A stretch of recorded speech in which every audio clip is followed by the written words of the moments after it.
周二姑娘，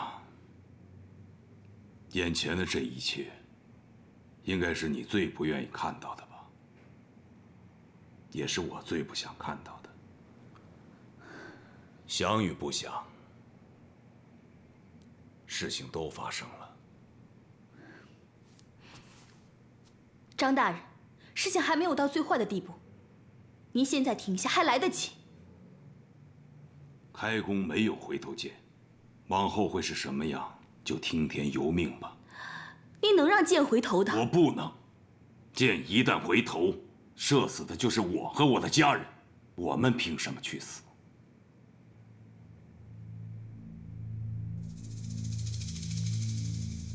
周二姑娘，我知道你跟皇上是青梅竹马，你嫁给荣儿，也是要完璧归赵。我们替皇上接纳了你，荣儿也心甘情愿地接纳了你。先不说我们张家这些年对你有无恩惠，就说我们张家这么多年有没有对不住你的地方。周儿永远感激，周儿会报答张家的。我们张家不求你的感激，更不求你的报答，只求你不要毁了张家。毁了？张大人，张家不是周儿毁的。难道是我和我的儿子吗？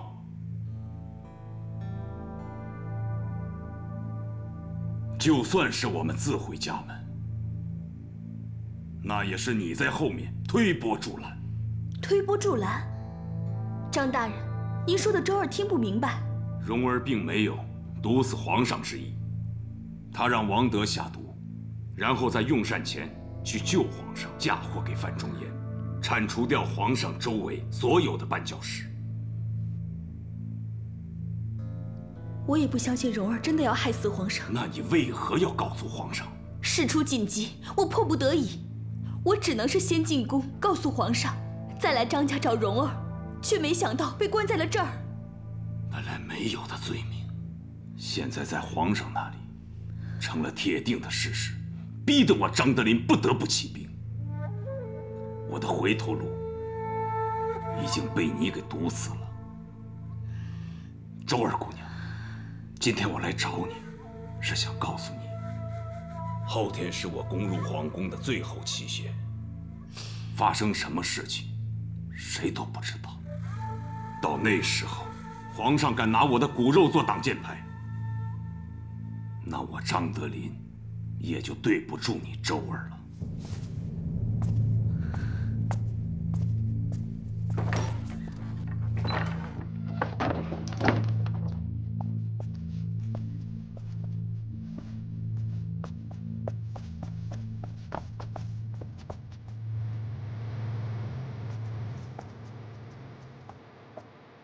阿弥陀佛，老衲恭迎皇上圣驾。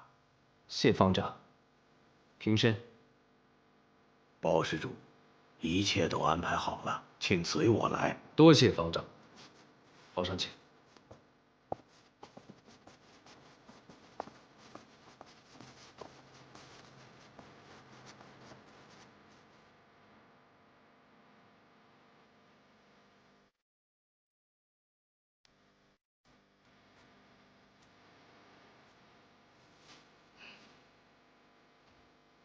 罪臣王延龄叩见皇上。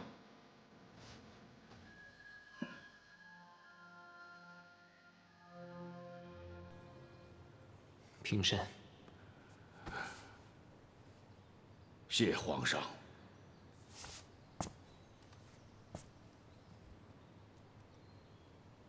朕知道你救了朕，但朕不会感谢你。并非罪臣救了皇上，而是因为先皇的深谋远虑。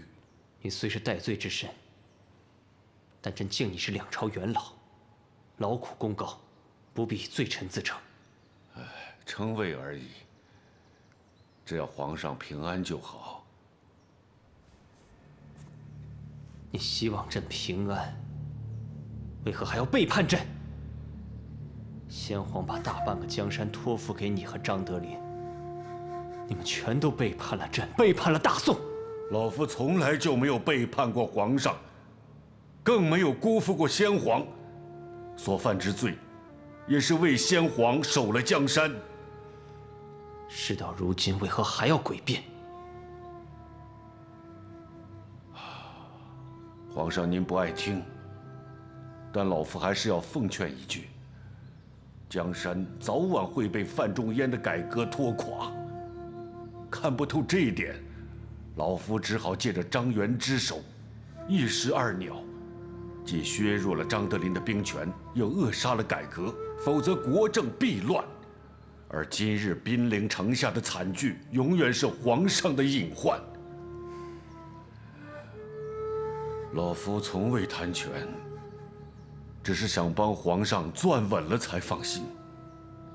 老夫活不过皇上，权力早早晚晚都是您的，赋予皇上权力的是您的血脉，更是权贵们的臣服。只有他们相安无事，皇上您的路才能走得平稳。朕不想再听你的这一套。从小到大，你们和刘太后都想替朕做主，让朕替你们做皇帝。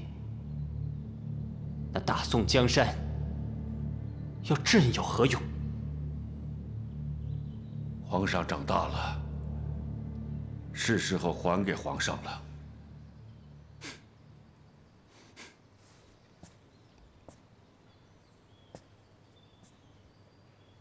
还？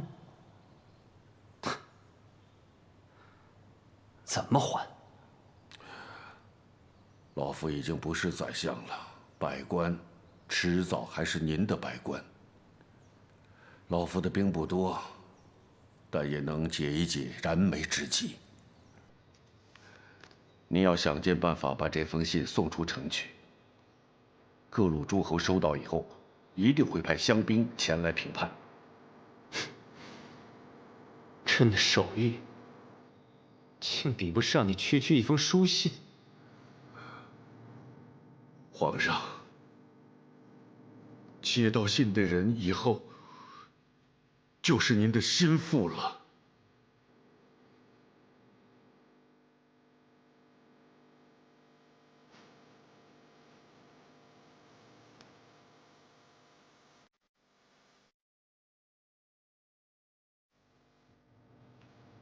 朕希望朕能原谅你。皇上，您若不想杀老夫的话，老夫恳求告老还乡。老夫争了一辈子，累了。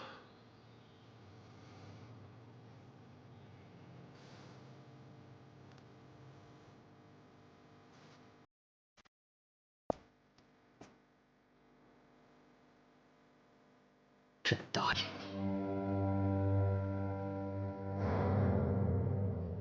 皇上，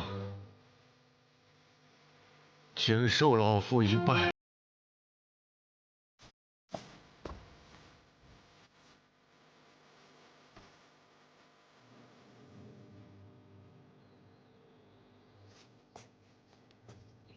大人已经说好了2日，怎么就等不及了呢？我是想提醒皇上，免得到了最后一刻，大家都没有回旋的余地。大人是想给自己留余地。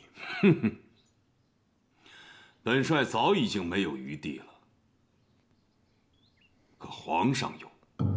只要皇上答应我的条件，这事情就迎刃而解。大人提的4条，皇上答应了前2条和最后1条，可是第3条万万不可。为何不可？自太祖以来，权臣不可久握兵权，这已成为定制。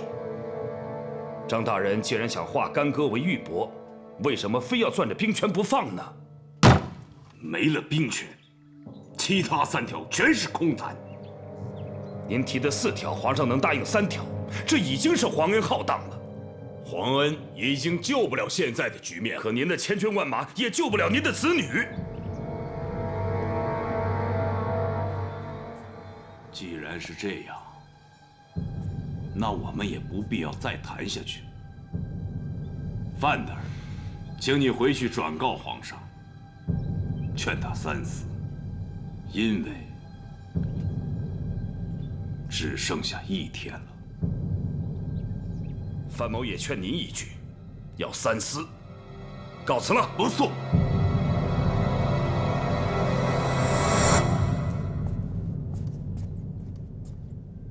参见皇上。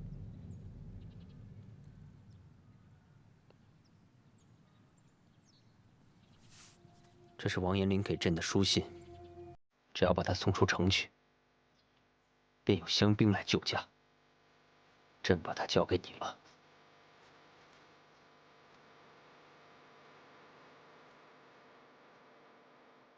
现在兵符和书信都在你手上，剩下的就拜托你了。义不容辞。不过臣有一事向皇上请求。说，皇上，能否释放展无为，让他助臣一臂之力？他有何用？还有展昭。3天前，臣告诉展昭，展无为会在今日流放，今日他定会来开封府为他师兄送行。臣想说服他们师兄弟相助，其余的高手，臣会再想办法。想不到最后帮朕的是王延龄和他的门生。皇上，非常时期不得不使用非常手段。只要能把消息送出去，其他的由你来决定。谢皇上。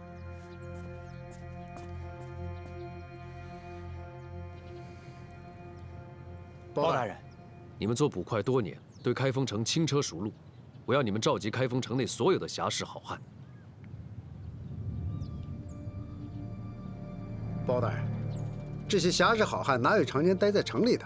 就是啊，就算真有这样的好汉，都是为了成家，过个安生日子，不愿意再舞刀弄枪了。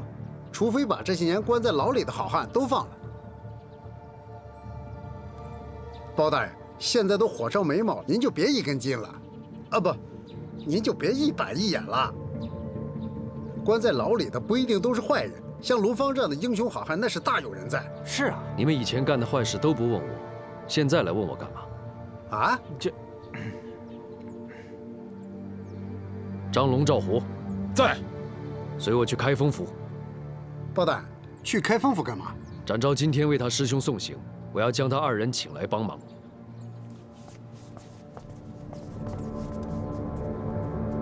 哥，包大人到底是让咱们放，还是不让咱们放啊？展无为也是犯人嘛，干嘛去请他呀？听哥的，放！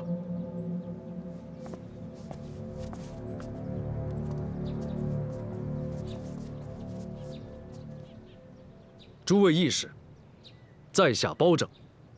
包大人，你自报家门是多此一举，这里没有人不认识你。你有什么事，就直说吧。诸位，包拯就开门见山了。现在叛军包围了开封城，2日之内，他们就要杀入皇城。皇上有难，大宋江山危在旦夕。包某深知诸位都是侠义之士，希望各位可以仗义相助，帮包拯将救援消息送出去。皇上有难，大宋江山安危，和我们有什么关系？敢问壮士，何为侠义？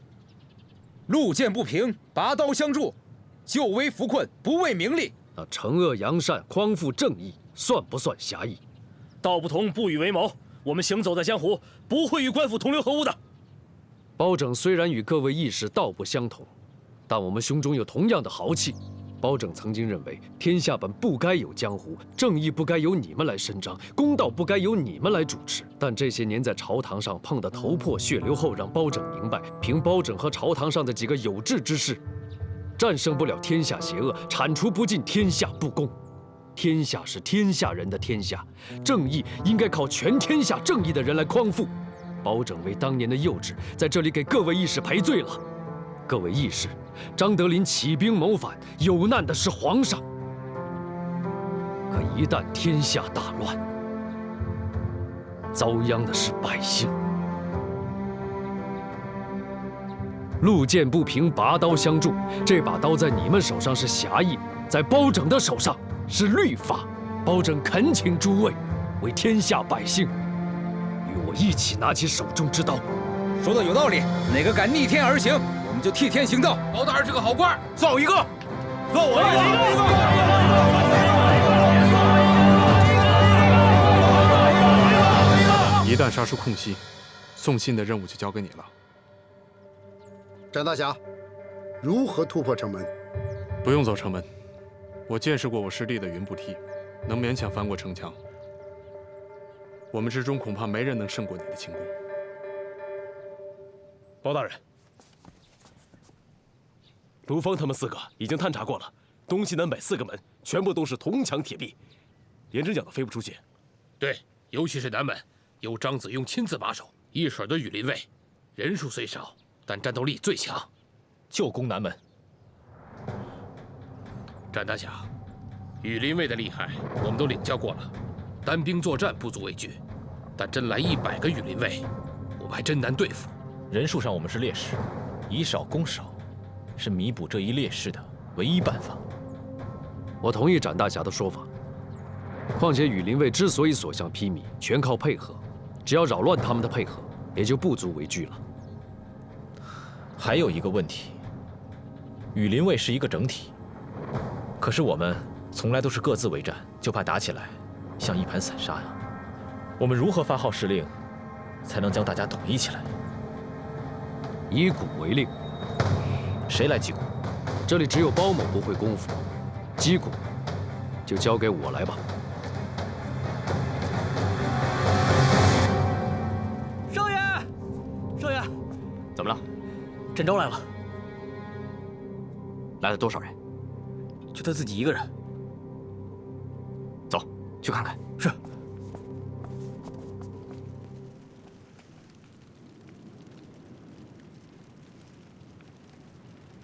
展大侠，你是来向小爷投降的吗？我来宣战。就凭你自己？明日某时，我将带人来攻破南城门。好，小爷在此恭候。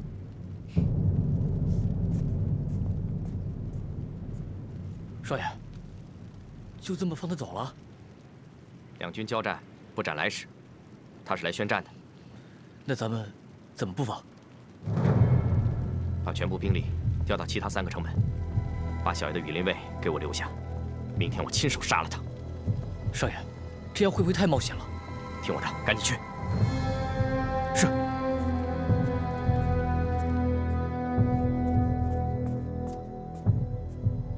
大人，末将已经派人去探查过了，皇宫之中并无异动，范仲淹的人马一直在城楼上严防死守。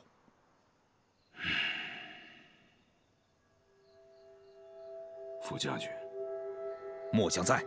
你想没想过，皇上根本就没在宫里。啊，大人您多虑了。就算从皇宫中飞出一只鸟去，也会被弟兄们给射下来。酒未经沙场，人也变得优柔寡断了。可是今天，我总有一种不祥的预感。一切都已经在大人的掌控之中，要提心吊胆的，也该是皇上。可是我的儿女还在他的手里，明天就是攻打皇宫的最后期限。我怕我能够攻下皇宫，却救不了他们。大人放心吧，二公子和皇后，吉人自有天相。但愿吧。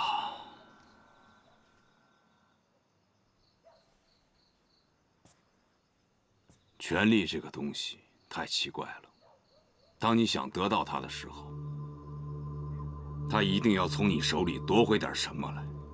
这个宫门就是权力的入口，一旦沾上，它就不停地吞噬你，然后再给你一些甜头，然后再掏空你。可是，我们谁也抵挡不住它的诱惑。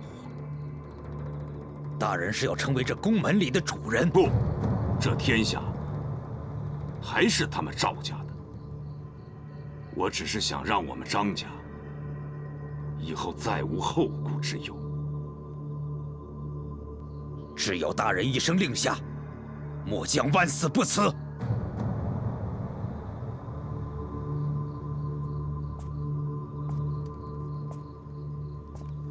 副将军，末将在。我这一生没跟任何人称兄道弟过，可在我心里，你是我唯一的兄弟。大人，什么也别说了。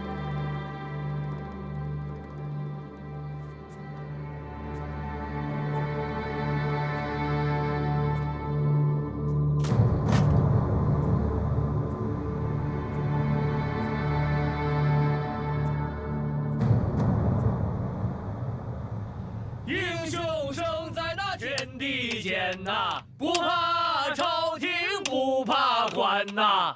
明日撒下落天王啊，乌龟王八，我照里边啊。这4只老鼠，大有正是一去不复返之心啊！十九，哎，痛快干！来，干了！你想啥呢？喝酒，马上马上。你想啥？跟哥说。就你那猪脑子，你能想明白啥呀？你又给我翻白眼是吧？我一看你这眼神，我就想揍你，你知道吗？你都不知道你翻白眼有多难看。不说我也知道你想啥呢。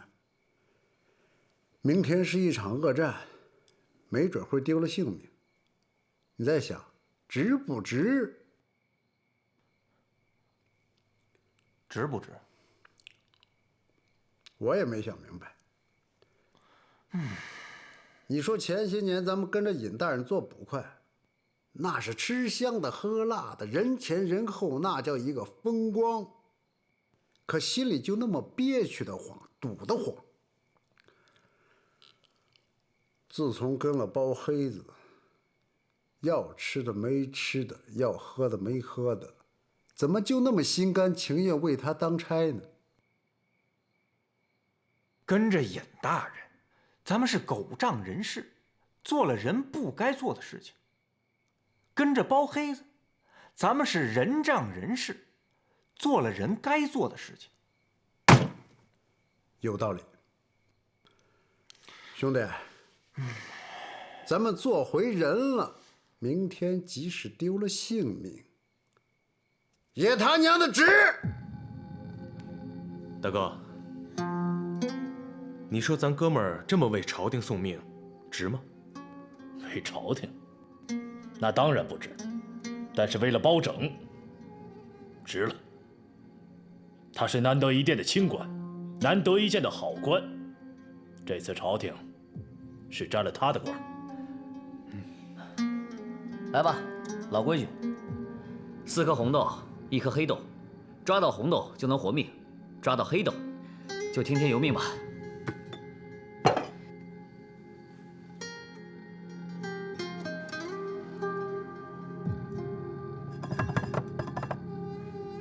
哎，老四，这次该轮到大哥先抓了。好，那我先来。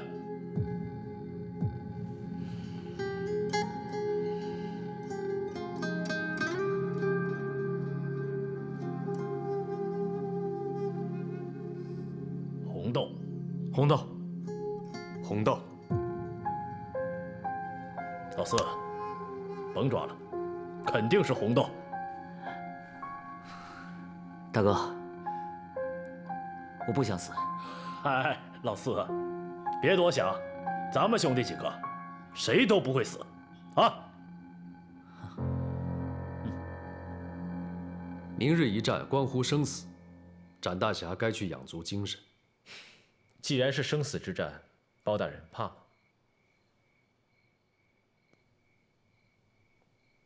怕。以前我还不相信，认为怕怎么会勇敢？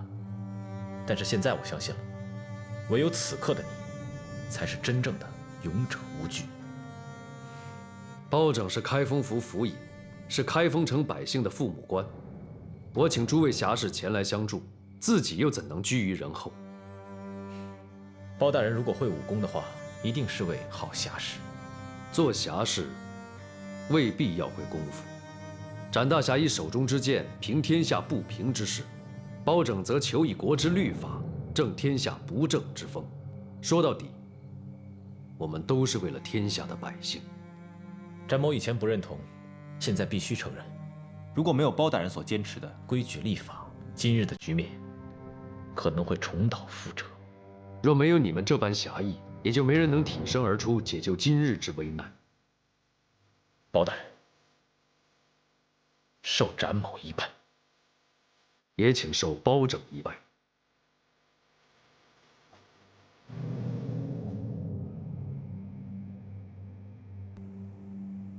别怪老夫无情。自老夫入朝以来，就深知一个道理：水至清则无鱼，心至仁则无用。相爷这是在为自己开脱。你心性直，和你说太多你也难懂。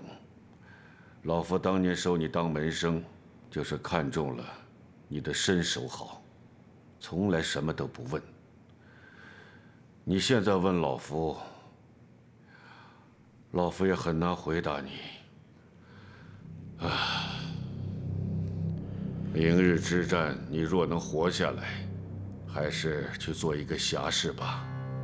我若做了侠士，怕是第一个就会杀了相爷。好啊，这些年来，我让你杀了不少人，能死在你的手上，也算是一报还一报了。你要恨我，现在就杀了我，用老夫的血来为你践行。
你的心结解开了。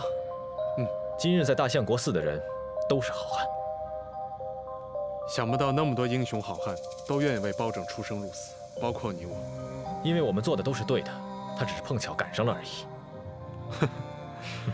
你这3年的院子没白扫，看来你比我更适合走仕途。如果明天你我都能活下来，不如你替我来当官，我替你去做侠。要做你去北边做，因为南边已经被我给占了。哼，一言为定。一言为定。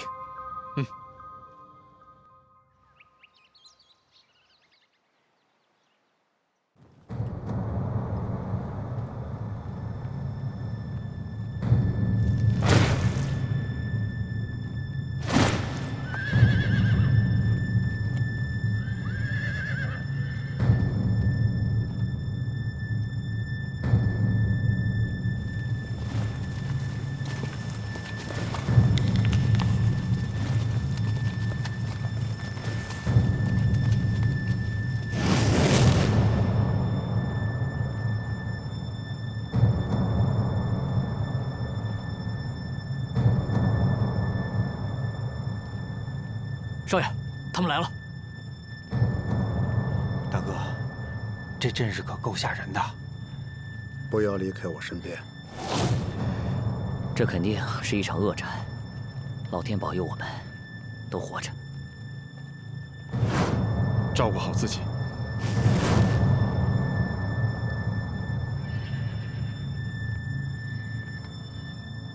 哼，一群乌合之众。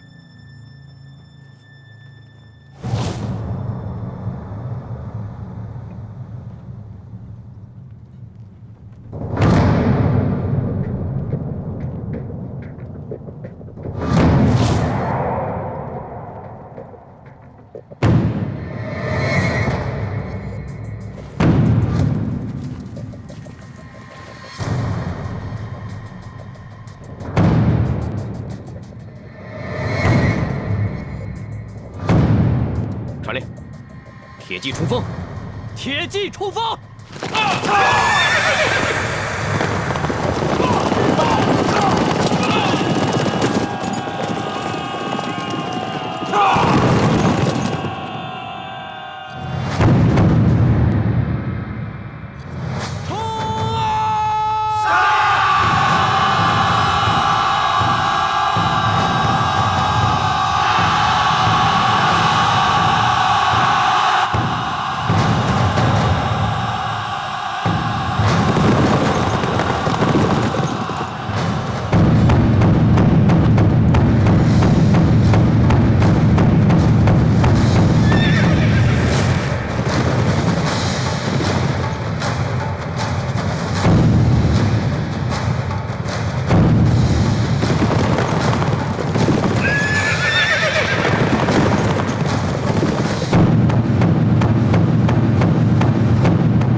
范仲淹，你们的时间不多了，打开宫门，张大人免你不死。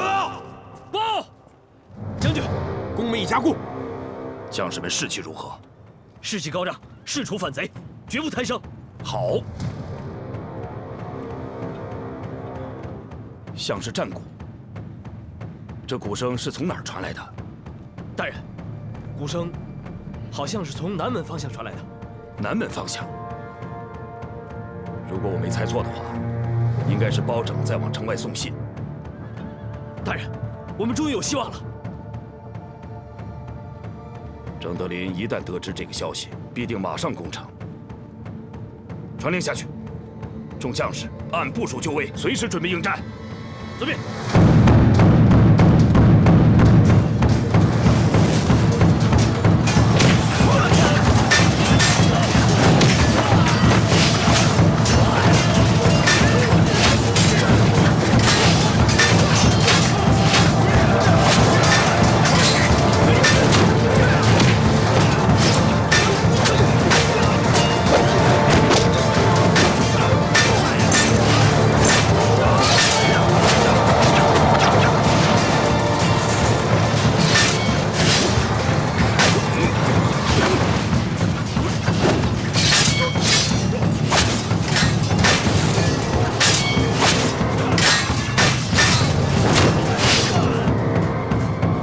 军备战，弓箭手准备，弓箭手上！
不好了，少爷，他们撒石灰粉，弓箭手看不清了。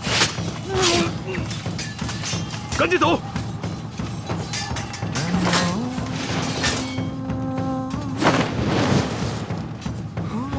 他们有人冲出去了，快给我电报信！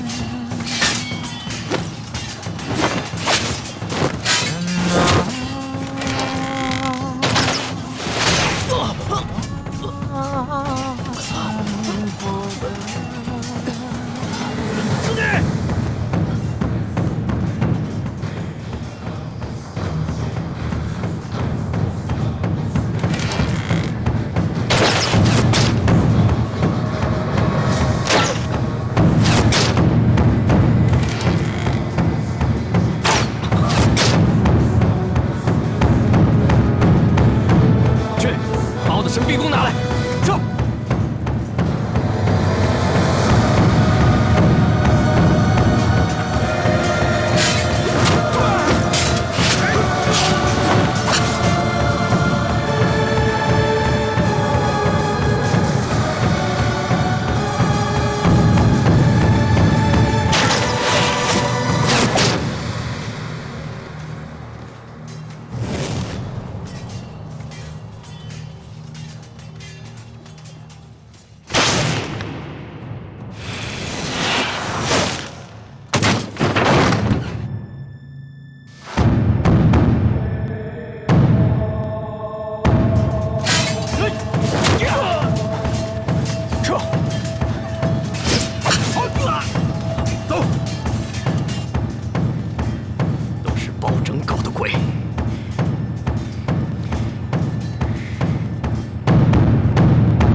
大人，禀大人，大公子来报，一伙江湖贼寇突袭南门，有人冲出城报信了。传令，立即攻城。是。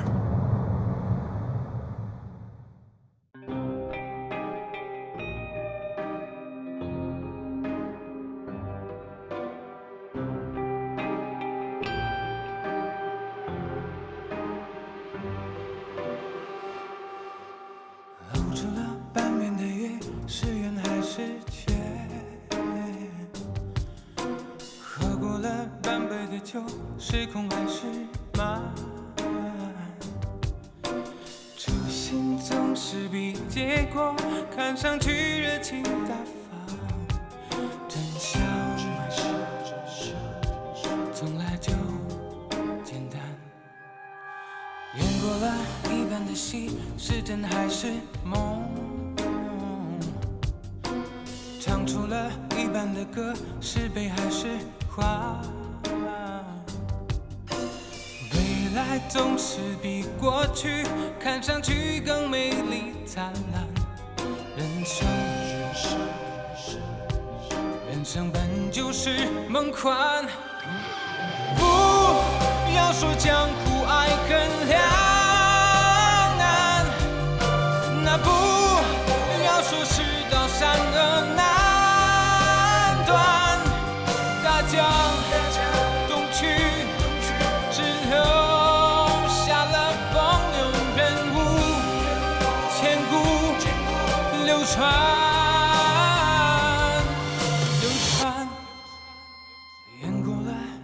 戏是真还是梦？